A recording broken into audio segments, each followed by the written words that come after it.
Hello दोस्तों, आज की इस वीडियो में हम पोस्ट ऑफिस की सभी स्कीम्स के बारे में जानेंगे और जानेंगे कि कौन सा स्कीम आपके लिए सबसे बेहतर होगा। साथ ही कैलकुलेटर के माध्यम से समझेंगे कि इन स्कीम्स में आपको कुल कितने रुपए का रिटर्न मिलेगा। वैसे आप नीचे कमेंट करके ज़रूर बताएं कि आप पोस्ट ऑफिस में कितना रुपया जमा करना चाहते हैं, ताकि मैं उसी के अनुसार कैलकुलेटर से कैलकुलेट करके बताऊं कि आपको कुल कितने रुपए का रिटर्न मिलेगा। तो आइए जानते हैं पोस्ट ऑफिस की इन सभी स्कीम्स के बारे में। तो दोस्तों, पोस्ट ऑफिस की जो पहली स्कीम होती है और मोस्ट पॉपुलर स्कीम है वो एफडी स्कीम है, जिसे फिक्स्ड डिपॉजिट खाता कहा जाता है। इसकी इंटरेस्ट रेट यानी कि ब्याज दर की अगर बात की जाए तो अगर आप 1 साल की एफडी करते हैं तो आपको 6.9% के हिसाब से आपको ब्याज मिलेगा। 2 साल के लिए अगर आप एफडी करते हैं तो 7% का। 3 साल के लिए अगर आप अपने पैसों की एफडी करते हैं तो प्रत्येक वर्ष आपको 7.1% का ब्याज दर मिलेगा। वहीं अगर आप 5 साल के लिए एफडी करते हैं तो आपको 7.5% का ब्याज दर मिलने वाला है और ये सारे ब्याज दर जो है वो वार्षिक हैं। आगे देखते हैं रिटर्न के बारे में, देखते हैं कि एफडी खाता पे रिटर्न कितना मिलेगा। तो यहाँ पर आप देख सकते हैं कि एफडी खाता में अगर हम 1 लाख रुपए जो है जमा कर देते हैं केवल 1 साल यानी कि 12 महीने के लिए, तो अगर आप 12 महीने के लिए अमाउंट को जमा करते हैं एफडी खाता में तो आपको 6.9% का ब्याज दर मिलता है। और इस हिसाब से आपका जो टोटल अमाउंट बनेगा 1 लाख रुपए पर, वो होने वाला है 1,07,081 रुपये, जिसमें से साल भर में जो आपको ब्याज का पैसा मिलेगा वो होगा 7,081 रुपये। इसी तरह से अगर आप 1 लाख रुपए की एफडी जो है 2 साल के लिए करते हैं, 2 साल के केस में आपका जो ब्याज दर है वो बढ़ करके 7% हो जाएगा।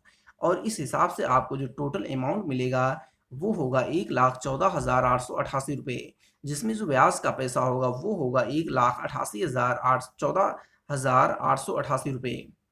इसी तरह से अगर आप 1 लाख रुपए ही केवल, 1 मिनट यहाँ पर थोड़ा सा दिक्कत हो गया है। ओके, 1 लाख रुपए की एफडी जो है अगर आप 3 साल के लिए कर देते हैं यानी कि 36 महीने के लिए करते हैं तो आपका जो ब्याज दर है वो 7.1% वार्षिक हो जाएगा। और इस हिसाब से आपका जो टोटल अमाउंट बनने वाला है 3 साल बाद वो होगा 1,23,508 रुपये। और इसमें से जो ब्याज का पैसा होगा, ये जो 23,508 रुपये है, वही आपका पूरा ब्याज का पैसा होगा क्योंकि हमने केवल 1 लाख रुपए जमा किए हैं। इसी तरह से आप देख सकते हैं कि अगर आप 1 लाख रुपए जो है जमा करते हैं 60 महीने यानी कि 5 साल के लिए, देखिए दोस्तों यहाँ पर 4 साल की कोई भी स्कीम नहीं होती है पोस्ट ऑफिस में। तो आप 5 साल के लिए करेंगे तो इस केस में आपको 7.5% का ब्याज दर मिलेगा। और इस हिसाब से देखा जाए तो 5 साल बाद आपको 1 लाख रुपए के बदले आपको 1,44,995 रुपये मिलेंगे, जिसमें 44,995 रुपये जो होंगे वे आपके ब्याज के पैसे होंगे।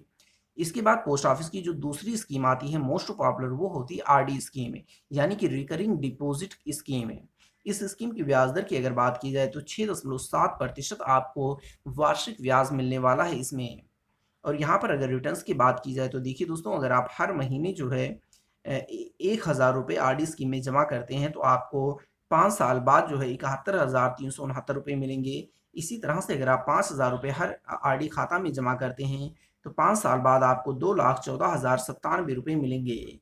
वहीं अगर आप 10,000 रुपये आरडी स्कीम में जमा करते हैं तो आपको 7,13,659 रुपये जो है मिलेंगे। इसके बाद जो अगला खाता होता है वो होता है एमआईएस स्कीम, यानी कि मंथली इनकम स्कीम। इस स्कीम में आपको मंथली बेसिस पर पैसे मिलेंगे। अगर आप कुछ रुपए आपको जमा करना होता है, जैसे कि 2 लाख, 5 लाख या 10 लाख रुपए आपको एक बार जमा कर देना होता है, और फिर आपको अगले महीने से हर महीने जो है कुछ ना कुछ रुपए मिलना शुरू हो जाता है। आप जितना रुपया जमा करेंगे उसी के करेस्पॉन्डिंग ये होता है। जिसमें ब्याज दर जो होती है आपको कितना मिलेगा, तो वो होता है 7.44% का। यहाँ पर देखिए कैलकुलेटर के माध्यम से कैलकुलेट करके भी दिखाया गया है कि अगर आप 5 लाख रुपए लगा करके एमआईएस खाता में छोड़ देते हैं तो आपको मंथली बेसिस पर 3,081 रुपये आपको मिलता रहेगा हर महीने 5 साल तक। और जब ये 5 साल कंप्लीट होगा तो ये पूरा पैसा आपको वापस भी कर दिया जाएगा। इसी तरह से 9 लाख रुपए जमा करने पर आपको 5,550 रुपये जो है ब्याज के रूप में मिलेगा हर महीने। 10 लाख रुपए अगर आप जमा करते हैं तो आपको हर महीने 6,167 रुपये जो है मिलता रहेगा। 15 लाख रुपए अगर आप एमआईएस खाता में जमा कर देते हैं तो आपको हर महीने 9,09,250 रुपये मिलता रहेगा। और जब ये 5 साल कंप्लीट हो जाएगा तब ये 15 लाख रुपए भी आपको वापस मिल जाएगा। इसके बाद अगला स्कीम जो होता है वो होता है एनएससी स्कीम, यानी कि नेशनल सेविंग स्कीम है। इसकी ब्याज दर की अगर बात की जाए तो इसमें 7.7% का वर्तमान समय में वार्षिक ब्याज दर चल रहा है। और इसके अगर रिटर्न की बात की जाए तो यहाँ पर आप देख सकते हैं कि अगर आप एनएससी खाता में 1 लाख रुपए जो है जमा कर देते हैं तो आपको 7.7% की वार्षिक ब्याज की दर के हिसाब से आपको जो 5 साल बाद अमाउंट मिलेगा वो होगा 1,45,903 रुपये। और इसमें से जो इंटरेस्ट का पैसा होगा वो होगा 45,903 रुपये। और आपने जितना जमा किया था वो तो यहाँ पर है ही है प्रिंसिपल अमाउंट के रूप में। इसी तरह से अगर आप 5 लाख रुपए जो है एनएससी खाता में 5 साल के लिए जमा करते हैं तो आपको 7.7% की वार्षिक ब्याज की दर के हिसाब से आपको जो टोटल अमाउंट मिलेगा 5 साल बाद वो होगा 7,29,516 रुपये, जिसमें से जो ब्याज का पैसा होगा वो होगा 2,29,516 रुपये। और 5 लाख रुपए तो आपका प्रिंसिपल अमाउंट रहेगा ही। इसी तरह से अगर आप 10 लाख रुपए जो है एनएससी खाता में 5 साल के लिए जमा कर देते हैं तो आपको 7.7% की वार्षिक ब्याज की दर के हिसाब से जो टोटल अमाउंट आपका बनेगा 5 साल बाद वो होगा 14,59,32 रुपये, जिसमें से जो ब्याज का पैसा होगा वो होगा 4,59,032 रुपये। आगे देखते हैं जो अगला स्कीम है उसका नाम है SCSS, यानी कि सीनियर सिटीजन सेविंग स्कीम। जैसा कि नाम से ही आपको इंडिकेट हो रहा है कि यहाँ पर लगा हुआ है सीनियर, यानी कि ये स्कीम सभी लोगों के लिए नहीं होती है बल्कि जो देश के सीनियर सिटीजन्स हैं उनके लिए ये स्कीम है। इस स्कीम में आपको जो ब्याज दर मिलती है वो है 8.2% है, जो कि किसी भी दूसरी पोस्ट ऑफिस की जो दूसरी स्कीम्स होती हैं उससे काफ़ी ज़्यादा होता है इस स्कीम में ब्याज दर है। अब देखते हैं रिटर्न के बारे में। अगर आप इस स्कीम में 1 लाख रुपए जो है 5 साल के लिए लगा देते हैं तो आपको 8.2% का ब्याज दर के हिसाब से आपको जो 5 साल बाद अमाउंट मिलेगा वो होगा 1,41,000 रुपये, जिसमें जो ब्याज का पैसा होगा। और यहाँ पर दोस्तों मैं आपको बता दूं कि SCSS स्कीम में क्या होता है कि आपको हर तीसरे महीने जो है ब्याज का पैसा मिलता रहता है। और जब आपका ये 5 साल कंप्लीट हो जाता है तब आप जितने रुपए जमा किए होंगे, जैसे कि यहाँ पर 1 लाख रुपए, तो वो 1 लाख रुपए भी आपको 5 साल बाद पूरा का पूरा मिल जाएगा। और यहाँ पर क्वार्टरली यानी कि हर तीसरे महीने आपको पैसा मिलेगा। 1 लाख रुपए आप अगर आप जमा करेंगे तो आपको हर तीसरे महीने 2,050 रुपये मिलेंगे। और इस हिसाब से अगर देखा जाए तो जब आपका पूरा 5 साल कंप्लीट हो जाएगा तब आप इंटरेस्ट के रूप में केवल 41,000 रुपये प्राप्त कर चुके होंगे। इसी तरह से अगर आप 10 लाख रुपए जो है एनएससी खाता में जमा करते हैं 5 साल के लिए तो 8.2% की वार्षिक ब्याज की दर के हिसाब से आपको हर तीसरे महीने 20,500 रुपये मिलेंगे ब्याज के रूप में। और जो टोटल अमाउंट की अगर बात की जाए जो आप ब्याज के रूप में प्राप्त कर चुके होंगे वो होगा 4,10,000 रुपये। अगला जो स्कीम होता है पोस्ट ऑफिस का वो होता है केवीपी, यानी कि किसान विकास पत्र।